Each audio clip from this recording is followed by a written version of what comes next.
Welcome to the last breakfast. Please enjoy the video. In this video, I will show how to change a Honda Ridgeline brake light. First, gather your tools, including a Phillips head screwdriver and the correct replacement bulbs. Always ensure your Ridgeline is turned off and parked on a level surface for safety.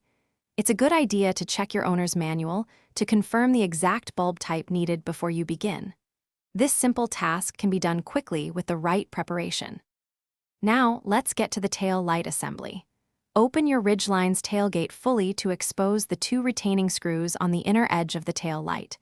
Use your Phillips head screwdriver to carefully remove these screws. Once the screws are out, gently pull the entire tail light assembly straight back, away from the vehicle. It might feel a little snug, but it will release from its clips.